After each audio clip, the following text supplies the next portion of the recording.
it's unfair to compare what kind of robots are coming outside versus what kind of robots are being funded or built here in India. The big bets have been played, so obviously that will push the ecosystem much ahead. But still, right now, not everybody is too ahead. The TAM is so big that even if you have deployed a couple of thousand of robots, you would be still a pre-scale stage. I have made 238 different types of robots and almost aggregated sold 12,000 robots. The pace of robotics progress also goes hand in hand with the level of mechanization in a particular sector. I call it FSA, full site automation. So this is a term that we have coined, that unless you have FSA in place, there is no value to the end customer. It will not sell till that point. Progress in mobile robotics, SLAM technology, automation, cloud, and internet getting cheaper. These things went hand in hand, and we were continuously upgrading our navigation system. So in a pursuit of improving the navigation technology, a lot of intelligence got built. The point is, blue collar worker adopting to the topmost technology of the world is a gap. It's been an entrepreneurial journey all through the life. Almost bootstrapped for everything till now. The computation is high. Internet is getting cheaper. The hardware will become eventually cheaper. Increasing data cycle, today we call data flywheel, is happening. And you need high computation. It cannot be on the machine. The cost of the hardware will increase abruptly. Different era of technology made a different kind of companies. Maybe the intelligence and the AI aspect of that you cannot learn much from KUKA and ABB, but there are other factors which made it acceptable on the market in terms of reliability, precision, focus on value creation, the process system tools to install the things, to scale the things, create a system around that for people to learn all that things. These are the things that we have to inherently, I would say, learn or inherit from those kind of a company. So obviously they are pioneers. A Mahindra factory or any Audi factory where the plant manager is there, general manager, quality head, everybody is there, and only the floor line worker is robots. No, I think there will be a lot of system operations, process system, everything will come into picture. Maybe that entire factory will be without man. Not only the worker, but the hierarchy above that thing. The quality guy, the operations guy, the supervisor, so many other departments and teams are there. End to end, it will be automated. Right. So there'll be more AIs and there'll be more physical AIs. So like a combination of both. Robots, physical AI is for the labor arbitrage, and labor is of different cost at different geography. So the BOM also has to alter. Right. So the solution would be different. It is not one standard BOM selling at all places. The largest investments in foundation model companies are again now partnering, acquiring, acqui-hiring with all vertical robotic companies to get the data. So who is the vendor of whom? Who controls the market? That is the question that people has to think and the investor community has to think. Hi, Debashis. Thank you so much for doing this. It's going to be an interesting conversation because you've had like almost 15 to 16 years of experience in kind of building and deploying robots, understanding the markets, interacting with them. So it will be really interesting to understand, the mindset shift of the ecosystem and of you that kind of, took place because of the technologies, because of the platforms that came up, and that kind of helped robotics to where it is right now. So like my first question to you would be like you've worked across various types of robots, across platforms, across technologies, through so many years. How do you see robotics right now? So first of all, thank you, Supriya, for taking time to speak to me, and happy to share bits and pieces of my journey. Yes, of course, I have made 238 different types of robots and almost aggregated sold 12,000 robots, nearby in my entire career. I started with very basic, simple robots of home cleaning, similar to iRobot Roomba, almost in 2009 and 10, and then slowly made different types of robot, consulted, and then sold AGVs also. And right now we are into retrofitting platforms. So where we don't make the entire machine, but yes, we retrofit various machines. And that started with a different concept in terms I wanted to make things scalable because I did not find much of the robotic applications which have really scaled to masses very much, apart from few industrial pick and place robot, which is, I would say, very narrowingly there only in automobile sectors, even for a little bit in the packaging side, things like that. Not every factory uses KUKA and ABB robots. That was the thing. And then iRobot Roomba also scaled it to a decent level, but not like worldwide every home or every second place is there. So the scalability in robotics was always a challenge because of the hardware and the venture investments were going on around SaaS products. So I thought, what are the things that we can really make it to made it scalable? And Fortunately, a lot of people from facility industries got in touch with me. So I got to look upon these particular sectors in more depth, and then studied a lot of things around their work patterns, SOPs, their challenges day to day, the customer level problems, ground level challenges, and everything what the human is doing, because the entire businesses are around the blue collar worker. So blue collar worker is not a simple body which is used to lift the material or push a machine or drive a machine. There was a lot of additional things, small things that human mind does, but we don't notice, and those are complex things. If you want to replicate human level intelligence, or I would say day to day common sense of doing things, to replicate into computing, it becomes very much complicated. So globally, I would say the journey globally had been very similar. Globally, all the robotists around the world were initially between 2008 to 13, 14. They were developing robots which were basics, pre-programmed, pre-route planned, those kind of a stuff. Where I would say the intelligence was not much. I would say it is pre-defined, pre-routed, those kind of a basic thing. Whether you talk about robotic arms, pick and place arms of industrial robotic companies of ABB and KUKA, or whether you talk about any mobile robotics also, SLAM based localization, pre-route plan, and everything that was going on till 15, 16 very much. And with the advent of AI thing coming into picture, robots started thinking. And coincidentally, today morning only, I have published a LinkedIn article regarding the regarding how the robots have started thinking now. So earlier robots were not thinking, and you have already predefined or pre-coded everything, hard coded everything to do the task. We called it purpose built. And now, because of the AI, there is a possibility of robots thinking much beyond. And obviously there are constraints of how to make it intelligent, how to make it think to do the activity. Basically, earlier you were replicating applications into robotics, which earlier human used to do, only considering a limit of activity where everything is predefined. And now you are focusing on not only his physical work replication, but the mind behind that physical work, and common sense, operational related things, environment related things. A factory worker, or let's say a cleaning worker at a factory, or a cleaning worker at a hotel, operates very differently, although they use the same machine, the same auto scrubber and machines, vacuum cleaner, or single disc cleaner they use. But hotel, they have to focus on footfall, shine level on the floor, a lot of other things which goes from human mind, and around that timing of cleaning, whether that is making sound, can that be a disturbance to a a person sitting in the lobby or the room. In a factory, operating hours are different, peak hours are different. So in the peak hours, when there is a rush, material movement is going on, so not to disturb them and work around that thing. So it is not about just pushing the machine or driving a machine. Earlier, robotics was replicating the basic work to some extent, and that again was not successful in every kind of a scenario. Now, the robotics is moving towards, where we call physical AI and things like that. So basically, these are multiple different layers of intelligence, or rather say the environmental understanding that human mind does. You can differentiate into four different layers. At a very basic level, you will have either a machine or a arm, and then you have to understand the task, what is the task given. Then you have to understand the environment, and then next is you will obviously get to understand the entire operations as a scenario. If you're making a construction robot, so construction robot, what kind of a robot you can make? It is already a activity which requires a bunch of what you can say coordinated activity between a lot of human machines, a JCB, excavator, a mixer, a dozer, all those things, and a lot of mechanical tools which human hand does. So a construction project, if you see, a combination of so many activities. Now when you say a robotic construction, automated construction, so you have to imagine that, okay, already mechanized things like JCB, excavator, things like that, you have to automate that machine. Don't reinvent a new robotic JCB.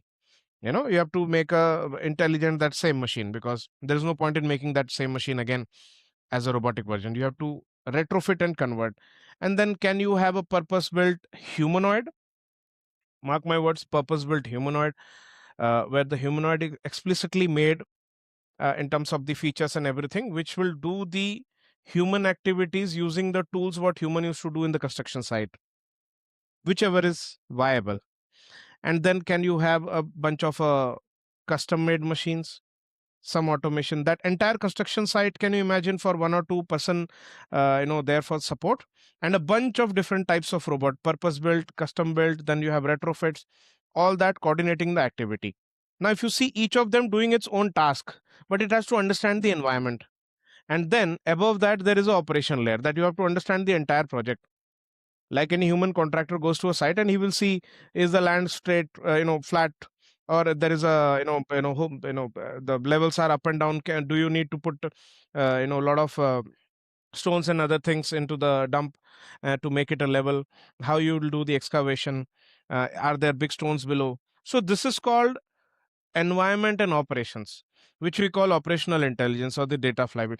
Now these things are becoming more prominent right now to make sure that robots are adaptable. Otherwise, you have to change a lot to adapt. So I can give a simple example of the regular software development. See, if you would require to learn C++ only to develop a software, then very few people were able to do that thing. Not like everybody. Now, today, what you see, you are giving a prompt, and anybody, even non-technical guy, is able to develop an app or even a website with few prompts, rather an entire application with a little bit of practice of prompts only, no technical really skill of coding and other things, which is totally gone. Now why that is gone? Software libraries and everything were earlier also there, but you have to learn. That means human have to learn to the tech to do something technical work. Now AI has shortened that gap.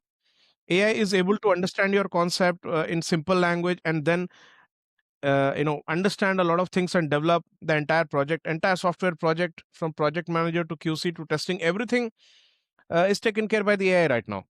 So the same way, physical AI world will also is getting transformed in the same way. Earlier you had a very limited purpose built low level intelligence machine. Now you have an entire context in place. I can imagine in few years you can say that, okay, I want to create a commercial building of 15 floors with XYZ square feet area at this location in, let's say, New Delhi. So automatically some part of the entire project or the AI system, or it will take information from Google, the GPS location, take satellite pictures, define how is the current terrain, what needs to be done. So the project plan will be set up, materials will be defined, this XYZ materials are required. So all that operational knowledge and things like that will get developed.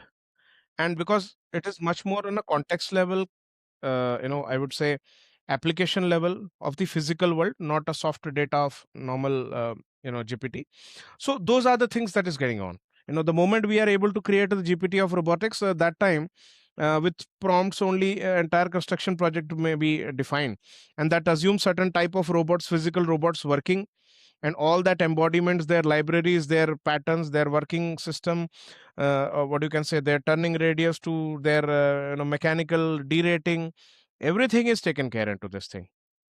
So earlier you had to make a small robot, now you have an entire context built bunch of robots in a different way to perform the entire project, I would say.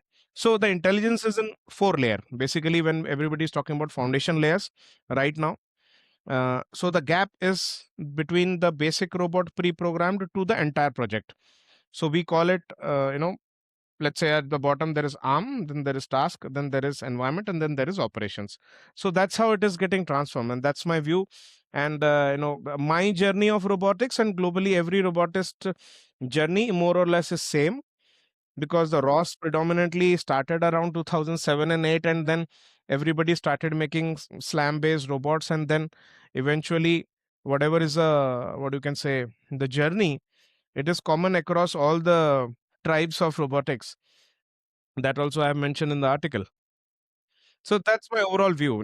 Machines have started thinking, It is project based, context based applications because so much activity goes around. Hmm. Wow, that's really interesting. That's a good picture to paint for anyone who's thinking that what is the future in robotics? That okay, now that you give prompts to ChatGPT and you get images, videos, websites, apps, and what's next? How do these prompts come in the real world? And then that's through action. And then what are these actions will be made on that? So that's where robots come in the picture, and then that's why you can actually give a prompt to the entire kind of ecosystem to come together to plan which robots to use, where are they coming from, and of course, like what you just mentioned about the construction side as well. That's very interesting. So, keeping in mind all these layers of robotics, what are you currently working on? So I am focused currently on specifically four sectors because these are the most, what you can say, dense blue collar worker concentration. So when we are talking about physical AI, robotics, and stuff, obviously we Hmm. want to automate dull, dirty, dangerous work, like everybody says. And that is around these four sectors where we call facility management, construction, logistics, MHE, and the mining operations. Obviously, blue collar concentration is there in a couple of other adjacent sectors also, but I am focused on these four sectors. There is a reason behind that. Uh, in my own point of view, globally, the pace of robotics progress also goes hand in hand with the level of mechanization in a particular sector. If there are machines already in place in a particular sector, those things totally disrupting or moving towards robotics will be faster compared to the activities which are not mechanized. I would say uh, a material handling project, forklift is used, a BOPT, battery operated pallet truck, even AGVs are used, a lot of trolleys are used for material movement and picking. So to robotize all this activity will be much faster compared to a simple physical work, like maybe in a mobile phone assembly factory unit, a worker is doing the PCB and the box and the touchscreen assembly and then packaging it, putting a sticker, all that QC part. So it's a handwork. Physical hands are used for those kind of a work. So it's a pure manual work, I would say. Now, automating that part in a pace will take slightly more time compared to automating these things.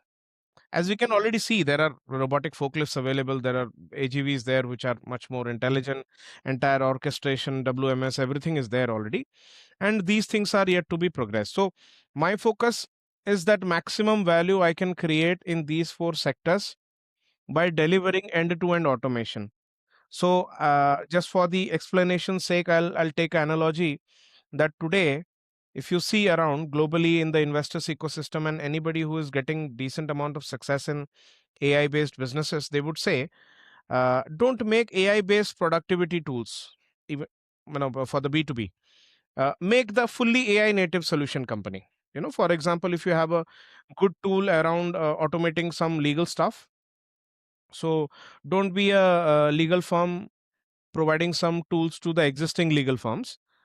Be an entirely AI native legal firm. Be the solution entirely. So you don't take a SaaS approach of giving a tool to somebody.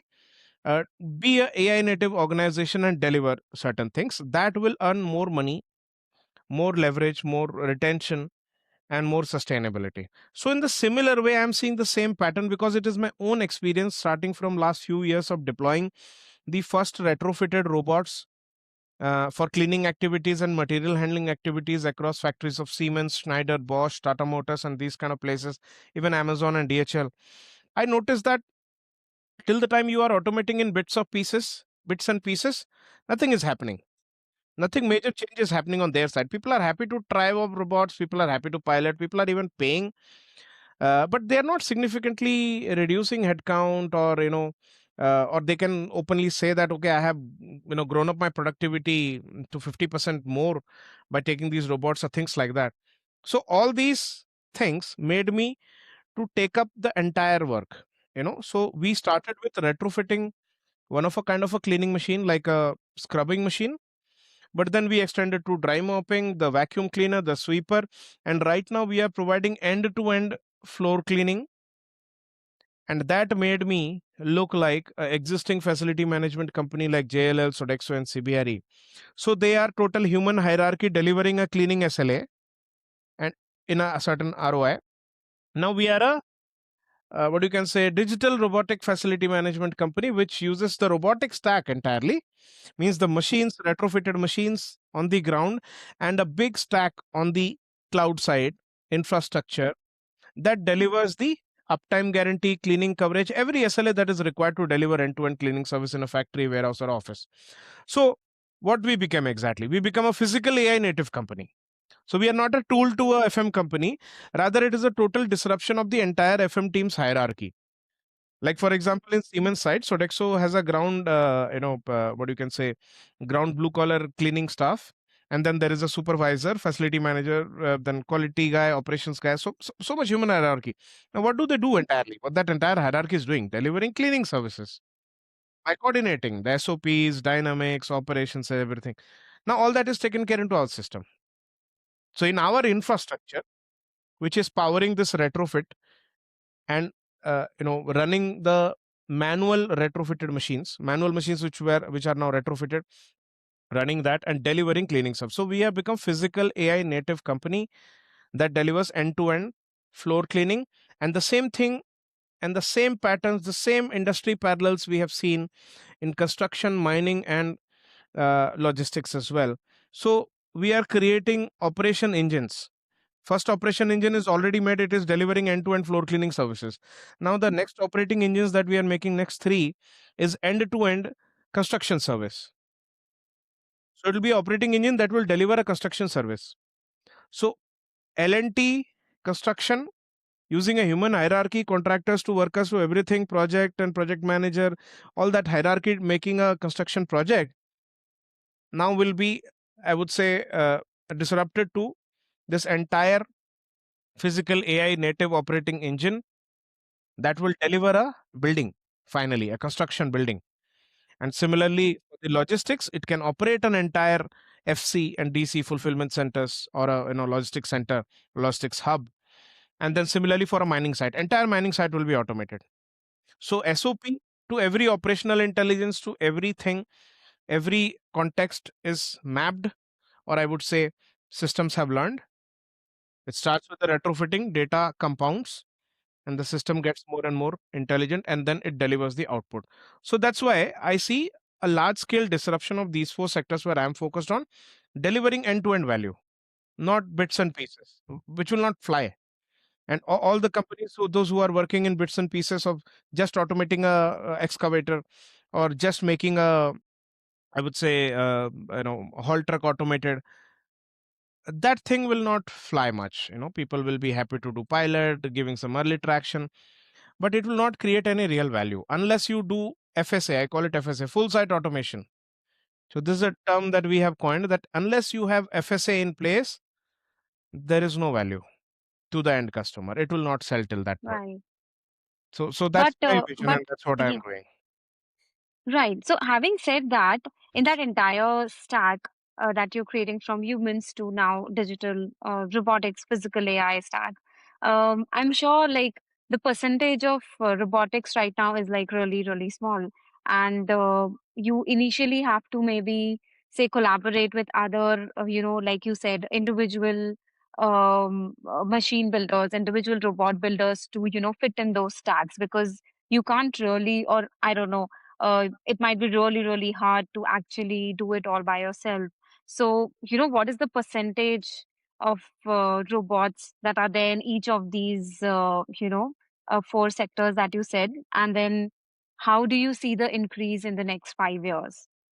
So as I understand your question, maybe you're asking what are the kind of robots that are today existing in cleaning sectors. Obviously there are around 12 13 companies or startups around the world, from Canada to US to Hong Kong, Singapore, and few other countries as well, where they have developed a cleaning robot. When they say cleaning robot, I'm talking about the old school first generation kind of a robot, pre-route plan, predefined kind of a technology of 2000, 7 8 10, like that. and that is not working. It is only at demo level. People just have bought something to show off at a lobby.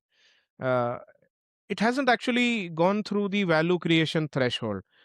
You won't find an entire infrastructure totally automated cleaning by cleaning robots. The gap was this stack that we have created. And scalability factor, they have made capex machine. Capex is slow sales cycle, late decisions. People have already invested high amount of capital in the machines they have bought, and there is an amortization assumption in the accounts. So they just cannot throw the machine even if there is a new option. So they have to utilize for certain years, and then only they can adapt it to a newer machine. So the fastest and the smartest move is retrofitting. Imagine you have a car, you have a petrol car, and now there is EV. So you will still think that, okay, let this car life goes away, and then I'll buy a EV as my next car. You know, but if imagine there would have been a technology where already commercial vehicles are already there in those lines, that somebody will come, they say that, okay, I'll replace this petrol mechanism and replace it with a battery, and this car becomes an EV, imaginary, and you pay me monthly. So you may immediately switch. You will say that, okay, let me take this in EMI or subscription, and then within 2 years or 1.5 year the subscription will get over, and then literally I save the entire petrol cost. A limited cost will be for the charging stuff, electricity stuff. So switching will be faster and easy. So in all these sectors, there are companies, those who have created that traditional old school limited pre-programmed, pre-route planned, low intelligence kind of a machines, full machines. There is robotic forklift. People have created robotic excavator as well. People have created AGVs in logistics, and obviously cleaning robots are also there. Now that's what I'm changing. That first of all made it scalable by retrofitting, and then the gap of that intelligence to actually make it adaptable. So that is also a factor which will make it more adaptable. You know, blue collar team is taking a lot of time to adapt to robotics. For a simple example, in our you know retrofitted machine, see, there are only two buttons on the top, and still, like every other day, our staff has to call and guide them, press that first and press that second. Still they are making mistake. They'll break the button, they'll put a reset button by mistake. The the level of what you can say silly mistakes is beyond imagination. you know and that's a fact. I'm not demeaning anybody. That's a fact. The point is, blue collar worker adopting to the topmost technology of the world is a gap, and these intelligence and AI stuff, physical AI stuff, will reduce that gap and make it adaptable. Hmm. Okay, got it. Um, so seeing where you are at right now, I would want to know some aspects of your, childhood, some aspects of how you were brought up, some aspects of what shaped your mindset to be in this industry. How did you get into robotics? Why are you thinking the way you are? And most of it, or I would say some of it, is kind of shaped way back when you're growing up through your society, through your parents, through the people that are around you, maybe through your schooling, upbringing. So if you can talk to us about that aspect of it, and then gradually we will come back to where we are at right now, and we're just trying to see the mindset shift that kind of happens. And if someone who wants to be in this industry, what is it that where is it that they can place themselves at, and how is it that they can change their mindset to can come where you are at? So I would simply say there are many factors that coincide together to shape up somebody's mindset, journey, determination, habits, etc. I come from a background, where my father was an Air Force officer, and then coming from a defense background, we usually, up till class 12th, we usually stay in a closed zone, Air Force colony, I would say, and have limited sphere of life, and more of a disciplined side. And we were always groomed to be best in class, apart from being very good in academics, mostly throughout proper and in my entire school. I also used to have 32 more certificates, you know, being first in drawing, even Rangoli competition, and so many other stuff which are there. So parents have groomed, to be competitive, to be, be first in everything. uh, Obviously today we can say there are pros and cons of that thing, but like that has happened with us, and that made me more determined to achieve something. And while I went to college and I got to know about robotic stuff. And then I cannot recall a moment where I categorically consciously decided that, oh, I'm going to jump into this thing. It just happened like that. And I got more and more into the seminars and lectures of robotics in the first year itself, and learned a lot about robotics. And that time Asimo humanoid of Honda was very famous in 2007. And more and more I got into that thing. I got help from our seniors in college. And coincidentally, Nvidia has a big part in my journey. And again, as a double coincidence, I was speaking to the same person who has an influence on our life. Our college used to have a partnership with Nvidia company, which was in Pune, India, and they used to recruit a lot of people from our college in those years in 2007, 8, 9. And in our college annual festival, they were the chief guest and things like that. So I had created a lot of robots in my college as a hobby, as a side project, sidekick. And when I used to have a team, and we used to put our pocket money to develop robots. So college had given us a small lab to work around, and we used to be there from morning to night, and develop a lot of hobby robotic stuff. And at that time we were also in touch with a lot of universities around the world, from Stanford to MIT to even labs in Japan and Europe as well, where a lot of people of friends of friends, and somebody was there to study MS and things like that. And it was a big research community of robotics around the world. Used to help each other, share each other's knowledge, and they were doing some robotic stuff, we were doing robotic stuff, we used to discuss. So it was a big community globally we're working, and that's why a lot of people know each other. And then Nvidia country head came as a chief guest to our college fest, and then they saw our robots and appreciated. Her name is Miss Jaya Panvalkar. I spoke just an hour ago today, coincidentally, and we were discussing how they had sponsored Nvidia CUDA platform to make my humanoid robot project in college. So today humanoids are so famous now. In 2007 and 8, people were laughing on us that we want to develop a robotic stuff on humanoid, and they gave me the CUDA platform for humanoid project. Actually, Nvidia was pushing CUDA platform for gamings and other products in gaming world at that point of time. And humanoids was still a fancy, but they sponsored me. So they gave me two of the CUDA platforms, and we had a lab, and we were developing humanoid robot. I would say I had not developed the entire humanoid robot, but up till the torso, the two biped and torso, which we had developed and are still there in our college. And so that's the influence of Nvidia at that point of time. And after almost a couple of decades now, I am seeing Nvidia is at the center stage of world robotics and everything happening. So these were the things which made me get into robotics at the college level. Then I won competitions at IIT, and then IIM Ahmedabad, and then started my first company in robotics. And after that, it's always been the pursuit of creating the value. The focus is the same: how to make the robotics mass adoptable. How can we change the situations of human society for a betterment using these technologies, and what can be done? So today my vision is polished, and it is I would say we have created a ecosystem.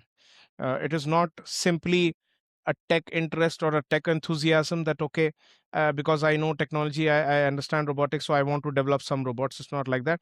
We have created an ecosystem that globally, how we can change the entire blue collar worker sector's life, because human in loop is a foremost thing. It is required to a decent percentage. Today you may have most complex things 40% human in the loop, and tomorrow it will become up till 5%. But imagine a million robots running, and 5% of that work is human in loop. So thousands of people would be sitting in the back end. So the worker who is physically going and cleaning somebody's washroom will have a better job sitting doing the same human in loop work. So we have created that ecosystem here. So we have that backend where all the complicated tasks which need a human teleoperation to teach, which will later become automated to certain percentage. and improve gradually. So that time gap is fulfilled by the human worker. So it's an ecosystem of transformation of a society for a betterment. Human life in the society, it will progress with robotics technologies. So that's how my journey has been, and I have never been to regular job, and it's been an entrepreneurial journey all through the life. uh, and almost bootstrapped for everything till now. Now we are, now when I am getting confident that okay, now this is the thing which is ready to scale, absolutely scalable, much ahead than any other robotic companies around the world in terms of progress of scalability unlocks. See, it's not about revenue or how much funding we have raised or how many robots are deployed.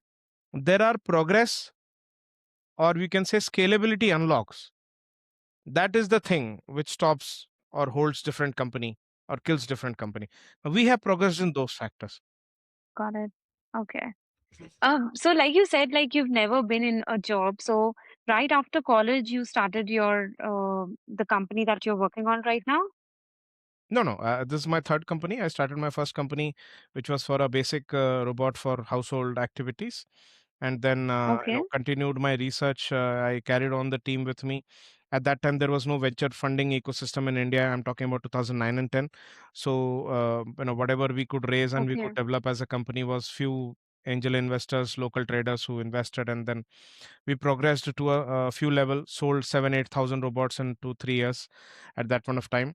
Then paused that company. I also started selling tablet PCs in parallel with my own brand, and then whatever revenue I has to make, put back to the same R&D team that I carried from my first company. And hand in hand, progress in mobile robotics, slam technology, automation, cloud, and internet getting cheaper. These things went hand in hand, and we were continuously upgrading our navigation system. So, in a pursuit of improving the navigation technology, a lot of intelligence got built. And then eventually I started this company a few years back, when a lot of facility management company people whom I earlier sold tablet PCs, they knew about my background and they insisted. I know, Sodexo global CEO office contacted us, and JLL India team helped us, and they all kind of asked me, why don't you think seriously about industrial cleaning? And that made me think seriously in that direction. And before that, it was kind of a bootstrapped company doing robotic projects and consulting AGV's project, deploying robots, things like that, long back. Still survive on our own revenue money. And then I started this company, and then with the advent of AI and other things, a lot of things getting improved. So my vision, which I saw in 2015-16, I told that cloud robotics is the thing. Navigation stack and all the stack cannot be on the machine. It needed a cloud because the computation is high. Internet is getting cheaper. The hardware will become eventually cheaper. And internet penetration will be at every nook and corner of the world. So, increasing data cycle, today we call data flywheel, is happening. And you need high computation. It cannot be on the machine. The cost of the hardware will increase abruptly. It's a very logical thing in our IT world. So, at that time people used to debate, nobody makes like that. You don't have internet, it will disconnect, there will be lags and so many things. It started like that, but it get improved, and we made it much earlier than everybody thought of. And so that's where we are, I'm happy to say that we are much ahead in terms of real scalability unlocks. It's all Got happening: it. cloud robotics, computation at the cloud, intelligence stack, AI, everything is happening what we predicted and started much earlier. Got it. So, in your current stack of the cleaning robots, so the robots are also built by your company. So, can we talk a bit about the prototyping journey of the robot to understand where is it that you started from and where are you at? So, what are the funds, what are the team resources that you started with when you first prototyped your first product? How did you do your, customer research? How did you come up with that particular product versus what is the cost of the product right now in the stack? So that we understand, like over a period of how many years that kind of developed. So I would say, if you heard my journey, uh, being techie, but very much also into product selling, Hmm. that gave me a good depth or I would say a very good combination of much deeper understanding about sales, product market fit, things like that, supply chain, and on site the Right. technology development. So I'm not just a researcher who is happy for a cool research or a tech. Hand in hand, I have my journey has been also into selling the machines, understanding the difficulties, understanding the customer problems, understanding what they really will make difference in their systems. So because of that background, I started, and very early on, even for the first prototype or iteration, it was all customers' money. So I was able to bag small POs and revenues from all these companies, and then with that money we were doing iterations and iterations, even though the first versions were failing to some extent, still with that money able to rotate and do the iterations to make it perfect. So it was all revenue bootstrapped, and very little of my own old business earlier money was there, and it was all revenue based bootstrap, and done numerous iterations. And I would say, to develop a universal retrofit hardware first, apart from the stack and data and other things, only universal retrofit platform will take at least 4 to 5 years engineering wise, uh, for making sure that it can fit to 15,000 different variety of machines. I'm talking about every damn model, size, and variety of MHE equipment, construction, mining, and cleaning equipment around the world.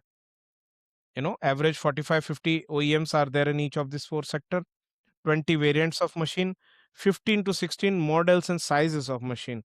So if you see the permutation, it goes beyond 15,000 different shape size of the machine, and one retrofit platform in a Lego principle fits to all. So that is the complicated part, and which has been made simplified, and it can fit to 15,000 different variety of machines. That is the fastest way to make manual machines into robots, scale it up, collect the data, improve the intelligence, and then improve EBITDA. Technically, Hmm. we can, Okay. venture into surgical robots, defense robots, 100 other things people are doing and people are trying. But what can really become a business, which can create some value for a particular sector, change that sector, make some money, are limited. Eventually Hmm. everybody will figure out.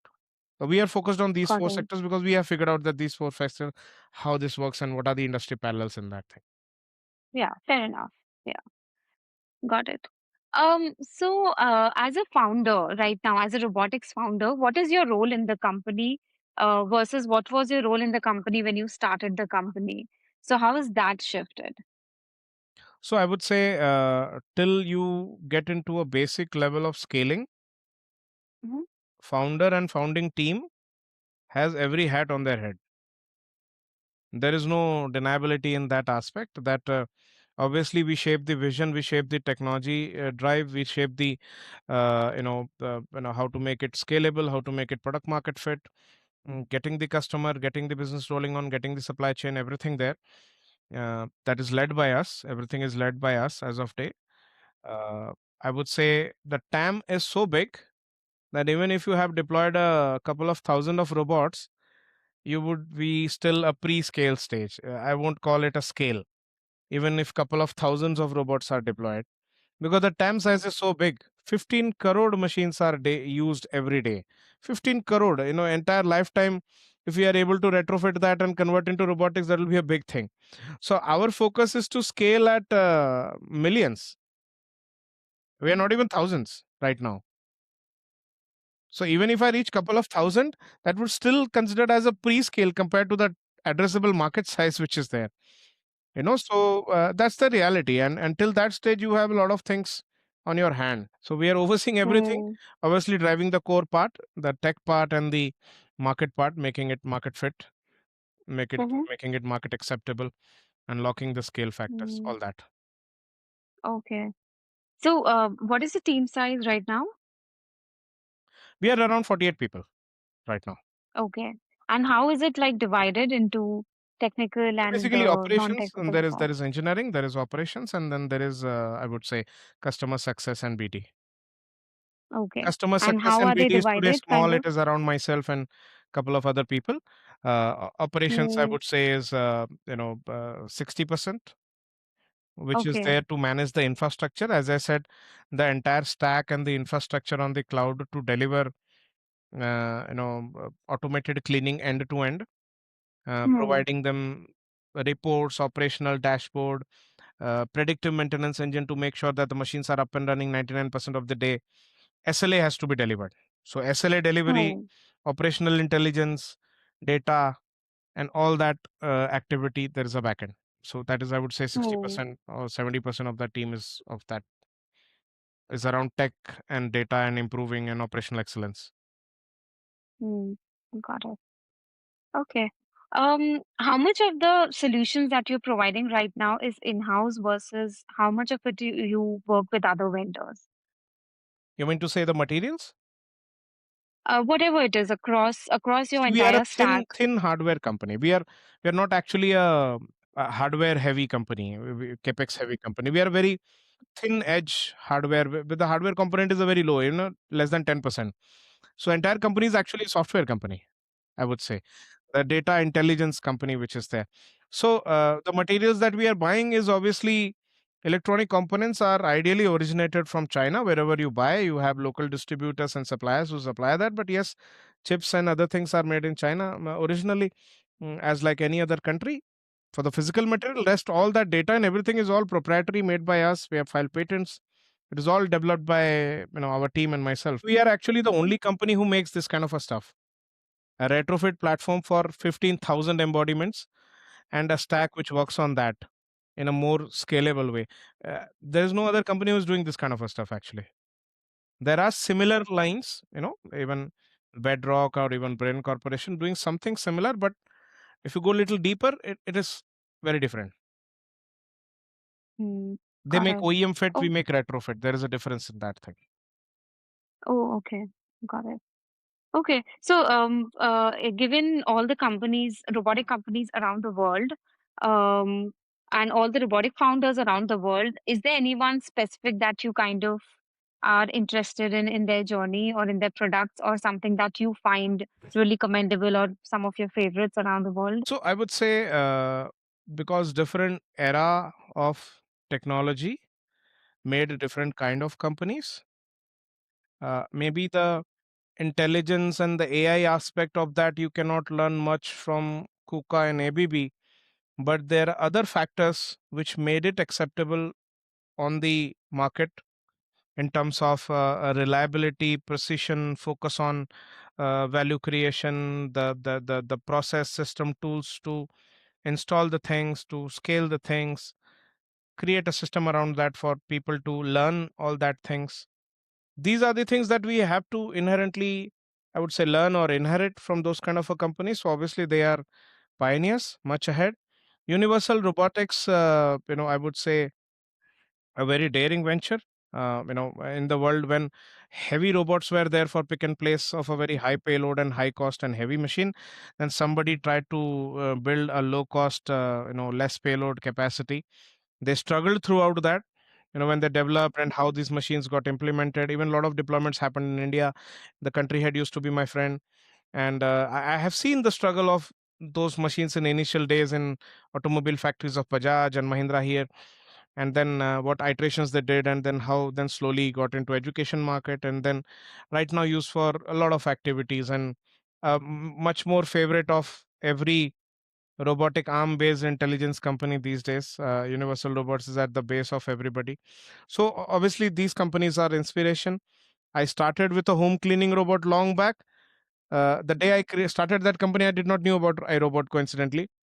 But when I created my first prototype, launched into the market, that day I got to know that there was a company called iRobot in US, and they had also made a similar robot, and they were selling across US, and they were also about to start in India. So I thought, if that is not scaled too much, then there must be something left to do. So I created around that thing. So these companies, those who have sold robots to a few mass, to at least few segments, are very much an inspiration. From Colin Angle to everybody around the world of these companies are obviously an inspiration, because technologies are changing. A lot of commendable activities is happening in currently in San Francisco around the physical AI activities. Yet to see who will be the winner. A more intelligent tech company or a tech company who is very much into the market and knows what works and what sells, whatever the mix, funding and so many aspects are there. Hmm. Got it. Okay. Any particular robotic movie that stands out for you because of I can its, I remember don't know. Chappie. Chappie was a good movie. Hmm. A robot created Hmm. with a decent amount of purpose and intelligence and got out of control and then brought back in control. So that was a good movie. Right. Okay. I asked this because usually, most of the robots are kind of built being inspired by the movies that have come up, like Transformers and, the Wallies and all of these kind of, even technologies in general are kind of picked up from the movies. So, where do you see or where do you envision the future of robotics in like next 5 to 10 years, either in India or around the world? Robots in movies were far more advanced than what we have today in terms of intelligence, of basic level to environment to every foundation aspect. So I would say, the tech part of that is what everybody is pursuing right now, including us. So in next 5 to 10 years, obviously, this physical AI aspect, the stack from normal ARM to operations, ARM task, environment and operation, that stack will improve faster, which will make it penetrated very well into the workflows and activities. So might be as I said, physical AI native company would be the key thing. You won't be a part of a workflow, or rather you would entirely replace that kind of a task, or the department. So that would be more prominent, I guess. It is difficult for me to imagine a Mahindra factory or any Audi factory where the plant manager is there, general manager, quality head, everybody is there, and only the floor line worker is robots. No, I think there will be a lot of system operations, process system, everything will come into picture. Maybe that entire factory will be without man, not only the worker, but the hierarchy above that thing. The quality guy, the operations guy, the supervisor, the so many other departments and teams are there. End to end, it will be automated. Right. So there'll be Economies will more be AIs simpler. and there'll be more physical AIs. So Yes, like a yes, absolutely, combination of both. absolutely. Right. The regular AI Got is it. fluxing too much and helping the physical AI to come into life faster Right. Got it. because of the Yeah. proven training mechanisms and what GPT has done. And similarly, Hmm. everybody is now in pursuit of making the GPT for robotics. But Hmm. yes, what is the Right. best combination that will got into market? Hmm. Yet to be seen, Yeah. because it has For a sure. physical world supply chain data constraint. See, soft AI, or I would say the internet based GPT AI, is made easily because there is free resources of data. And here you need physical machine to generate data. So very few machines are there which generate data, you know. So because there is a physical supply chain, buying decision, capex cost involved in this. So it's a slow thing. People are focusing on simulation, synthetic and stuff like that. But yes, that will not suffice. You still need real time data. You know, how much water is leaking from a floor and floor is getting wet and wheel slippage is happening. You cannot do in simulation, or every possibility of slippage you cannot map into simulation. So sim to real and real back to sim will be required. And a lot of people are doing that thing. We are also doing that thing. We have recently just filed a patent, and I will also announce it that we are also publishing a paper on that thing. That although there is synthetic base, but real time data will keep on fluxing, and then it will become more, I would say, easy to run. Hmm. Okay. So what advice you would give to either the current generation of entrepreneurs or someone who would be building in next 1 to 2 years, and also someone who's getting into the workforce in robotics, to work with robots or to work for in building them. So what advice would you give them?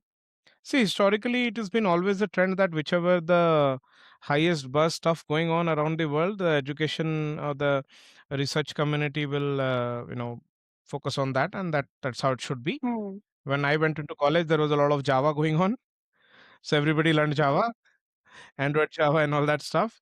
Mobile application software testing things happened like that in 2006 7. So those were the buzz things.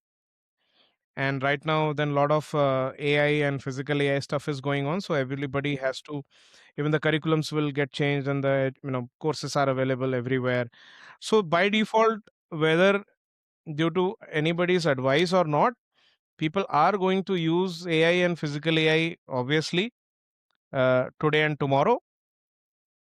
You always be ahead. The more you are ahead, you always have an advantage. That is what I can always say. You and Right. But because how can they be ahead? Like, what is it that they do? What skills would they learn? so What start sector start should they using the maybe tools and focus everything on? that is available right now. You have to start playing with that thing. You know, Hmm. uh, Hmm. when we Right. went to college, before that we only knew that okay, you have to learn C++ very well to do anything Hmm. technical. And the buzz was that okay, when you learn C++ very well in the entire university, couple of people will be hired by Google. Hmm. And then front end technologies came, and then Java and all that things happened like that. So you get hired because of that thing. My friend got hired because of good front end technology capability while we were passing out. So whatever tools are coming, whatever new stuff is coming, it is already coming in a way that it is easy to learn. You don't need a experience and history to learn a new AI tool. AI tools are made in a way to fill that gap.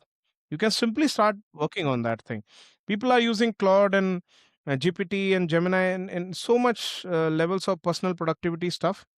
It will hardly take a year or two maximum to penetrate deep well into B2B corporate space. And people are already doing in bits of places. Uh, so I think that is the only key, that tools are made which are easy to learn and start off. So, fine, they can learn these skills, but what is it? How is it that they kind of get those skills in the real life? Like, what is it? What are some two, three tips that they can do to, actually make useful products out of them? So, if you are talking about robotics community, I can only advise that okay, you should know the history of robotics very well in order to Okay, imagine and learn the future part. Also, that will make you okay, stay ahead if you know the history very well. I'm talking about the history, especially from 2007, Ross and beyond till now. Right now, it is going very beyond, regular Ross. So that history is important to know so that we know the real constraints, what happens around lab setup, a slam and localization setup happening in a lab kind of a scenario to a factory floor to a warehouse to office campus, what works and what doesn't work. Still lidars are not working very well in sunlight, that's a hard fact. So if people know these things, then it will be easy for them to work around that, and work for startup companies, work for the newer generation companies of physical AI, robotics, and stuff like that. You will learn the latest of the things. There is no second option to that thing. You have to go and work with these companies. Start with an intern, rise up with good level. That's the only I would say advice I can give. okay. Do you have any mentors in this space, like wherein when when you get stuck and when you are like kind of, because it's like really hard, like it's such an unknown territory that you would, I don't know, want someone to either banter with or someone to understand certain things around, or just put out what is it there in your mind. So do you have any specific mentors from robotics field, or any other which ways that you kind of get your brainstorm around? I So. would say brainstorming is obviously there with all Mhm. the good and key names of robotics of first, second, third generation, across the world. As I said, while I was in college, also we were a big robotics community around the world, working and speaking to each other, helping each other at hobby robotic stuff. So those guys have also become much senior and at good position, from Google Mind to Uber to Tesla and everywhere. My own classmates, everybody is there. So the community remains. Community remains, and a lot of people exchange knowledge and everything stuff like that. So I would say not as a specific mentor, but yes, the community is pretty big enough and old enough knowing each other, so that helps to stay at par to the world. we being here and right now happening whatever around from South Korea to Beijing to Japan to US or Europe even. Uh, Robotics is not something any part of the world or any community is too ahead. See, for example, traditionally, aerospace, automobiles, you would say the West is 100, 200 years ahead of what Southeast Asia was there. Slowly they catched up, but they have a history and they're already ahead. They made it much ago. Robotics is a stuff where nobody is too ahead. You would say everybody is at 19 and somebody is at 21. Little bit difference across the world. Although the buzz is that a lot of things are happening in San Francisco and Beijing, uh, I would say all other places, a lot of things are also happening. The lot of investments are obviously going on in China and US. Right now, the big bets have been played, so obviously that will push the ecosystem much ahead. Uh, but still, right now, not everybody is too ahead, I would say. Or somebody is totally old school and somebody has gone, 50 years ahead. That hasn't happened yet. The gap is still less. Bets are being taken. Very big bets have been taken, and that may create a difference. Very big difference. But also, like, countries like India need a different kind of robotization versus country like China versus country like USA, Japan. Like, because of the population, like everywhere else, the population is kind of decreasing, and India is still the population is still increasing. The cost of labor is so different than the cost of labors around the world. So we would need different kind of robots than the entire world, and then it's unfair to compare what kind of robots are coming outside versus what kind of robots are being funded or built here in India. So how do you look up at this situation wherein here, like for example, like a 10-minute delivery system in India is kind of unmatchable from anywhere around the world, right? So something like that. So how is it that we compare the robotic side of it? So I'll give two point of view, uh, because there is an audience which is going to hear this out. So I would say everybody should think in those two direction. And the second one is a Mm-hmm. very much irony. Uh, the first point of view, I would say, so you have to understand what are you automating and who is doing that work and where that work is happening. Where is the global concentration of manufacturing work, physical labor work? Where is the global concentration of physical labor work in certain sectors? Let's say construction, manufacturing. Construction is a geographical thing, it is happening everywhere, right? So the worker labor concentration is at every place. Workers and blue collar from Southeast Asia, being low cost, are being imported to Middle East and West to do the construction work. The reason they are imported because they are low cost, right? That means you are going to automate, you have to make the ROI sufficing to that cost. So that means Southeast Asia blue collar worker is the benchmark to which the ROI has to be proven if it has to penetrate really into industrial space, right? I'm talking about robotics around industrial applications and things like that. I'm not talking about a household assistant, or I would say a household robot which you would like to have, to support you on laundries and cooking and stuff like that. That's a different thing. That is one of its kind of a application. Whether you talk about delivery, and who are the delivery guys? Usually the low cost blue collar worker imported from some Southeast Asian country, right? Pakistan, Nepal, India, Sri Lanka, China, Vietnam, Philippines. These are the blue collar, worker, because the labor cost is low. So physical labor is being also imported to West and Middle East. And a similar way in the software industry also like that, uh, why GCCs are here. Why there are offices in China and India at a large scale, because the labor cost is white collar labor cost is low, blue collar labor cost is also low. That is the whole basis of globalization, that you have, you can sell everywhere, make anywhere, all that concept. So people have to think which application they are automating, where is that happening geographically, And which is the blue collar concentration targeted towards that? Is it a Southeast Asian blue collar worker working in West, working in Chinese factory, working in Indian factory? Which we are going to automate? Is the cost of the entire solution directed towards that value? Maybe, maybe not. That this is one point of view that everybody has to think. Then another POV is, people have to think automation of physical work. Where is the largest concentration of physical work in non-industrial applications, like household worker, a courier boy, or a restaurant worker, things like that. Who is that worker? What is his wage there? What was the basic wage in his own country? Can you automate to that perfectness? I would say that cost metrics. Can you think like that? So, see, functionality will penetrate when it matches to the cost and usefulness. Either the usefulness becomes so high that you are ready to pay more,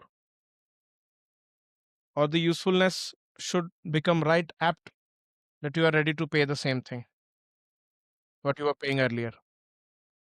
People need to identify these things. The view is not what every country requires a different kind of a robot. Uh, Robotics as an industry is obviously becoming a national strategy, but it is not a country decides that, okay, I want to automate this thing, right? So I would, let's say the frame would be a little different the way I explained earlier. I would say, if you are able to create a robot with a certain BOM cost, which is decent enough for US and West market, might be you require a alteration in the BOM if you're selling in Southeast Asia or Middle East. That's what we are also doing. Our retrofit hardware, the BOM which is there in India deployments is little different than the Middle East and then the West version. So a sweet combination of BOM cost to teleoperation cost to automation at the back end.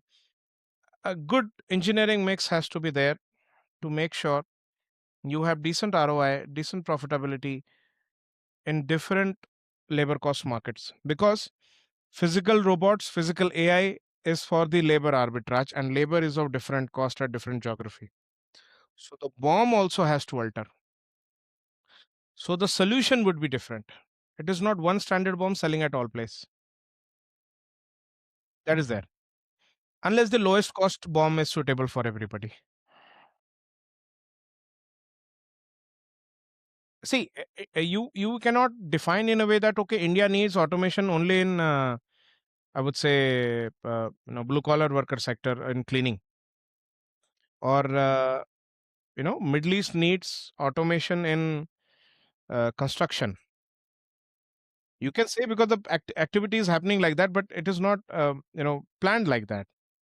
If there is a construction automation available, Middle East will be a good place to start off to trials and pilots and prove that, because a lot of construction activity is happening concentrated in a small geography of a small space like a city. These are small spaces, they're not big countries.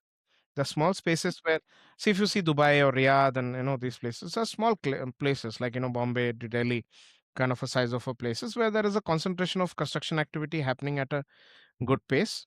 But yes, as a country, in US the amount of construction is very much higher than the entire Middle East. So I would say I cannot imagine a way where we are able to define that, okay, this country needs this automation. If that would have been the case, why China, who was originally known as a low cost labor, which is not reality today, uh, is more into humanoids? You have a lot of people. Why are you making humanoids? Right? What those guys will do?